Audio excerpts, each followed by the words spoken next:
We're finally waking up to the reality that we're not having enough babies in Ireland to sustain the economy.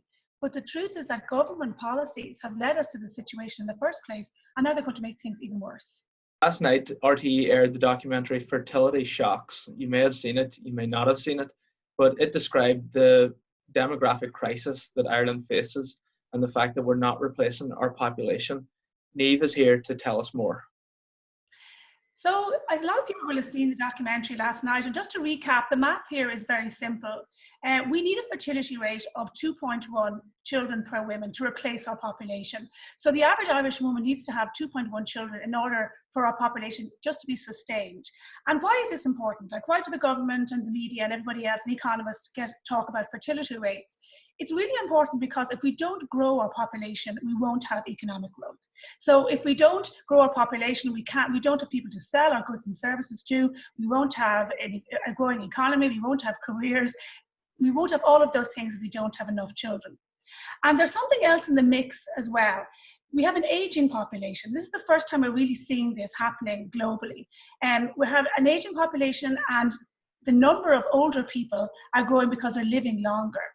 So we're not having enough babies to replace our population, so we're going to have fewer people coming into the working population to sustain those elderly people, to pay for pensions and to keep economic growth happening. So it's a huge concern, not just for Ireland, but for governments and for social policy right around the world. And RTE seem to focus a lot on freezing eggs and childcare costs. Are they rational solutions to this problem, do you think? Well, see, that's the thing. The solutions they were looking at are things like egg freezing, which is difficult and time-consuming, very expensive, and often actually doesn't work. And they need to look, I think, at other solutions. And similarly, RTE focused on one particular story, which was very sad. You know, a mother who was obviously distressed because she was leaving her two small children into a crèche, and she said that they had no family time, no family dynamics. And she talked about the fact that when she was younger, this was not what she imagined her life would be.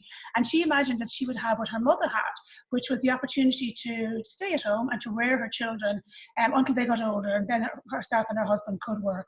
And, you know, she was obviously distressed, but RTE tried to make all of this about the cost of childcare, when in fact for many women, it's about the fact that they don't feel they have the ability to stay at home and rear their own children. That directly impacts on their decision to have children. And the government policy is impacting this. And RTE didn't mention this at all, because the Irish government, more than a decade ago, at the behest of the European Union, introduced something called tax individualisation, which punishes families where either a father or a mother stays at home to rear their children. You have to pay substantially more tax if you stay at home to raise your children. And of course, this has affected people's decision to have children. Of course, it's affected the birth rate, and that's how our government policies are directly negatively affecting our fertility rate, but the programme didn't talk about that at all. And it's interesting that this is also the government and some of the media figures who campaign for abortion. Well, absolutely. Now, nobody mentioned the elephant in the room. We're looking at a situation now where Ireland's fertility rate has gone through the floor. It's at 1.8. It's below replacement level. And what has Simon Harris and Niamh Varadkar just done? They've legalised abortion and abortion on demand. And that's obviously going to impact on our families, on our fertility rates, and on the number of children we're having in this country. It's typical of the short-sightedness, I think, of the Irish government and of the policies that they bring forward. And have any other countries found solutions to the demographic crisis that they face? The short answer, Tim, is that not many have. And if you look at countries like Japan or South Korea, or countries right across Europe like Germany, they have brought forward incentives to encourage people to have children, and they haven't really worked. And it's very interesting, I think, if you look at the example of Hungary, because they're a country that did things a little differently. So first of all, they introduced the incentives you see being rolled out in Germany or Japan or other countries, where they offered, financial benefits to people who had had children, and they were surprised to see that that did not improve the birth rate. So then they tried something different. They tried to incentivize marriage. So they offered benefits and payments to people who got married and then subsequently had children. And they found that worked. And I think that's really important, because there's a mindset problem here too. There's a huge amount of negativity towards marriage, a huge amount of negativity towards having children. The whole focus for women, especially in our culture through the media, is entirely on your career, and children are almost viewed as a mistake or a bad thing. And so what happened in Hungary was that they both incentivized legalized marriage and having children, this positive view of children, and that seemed to work for them.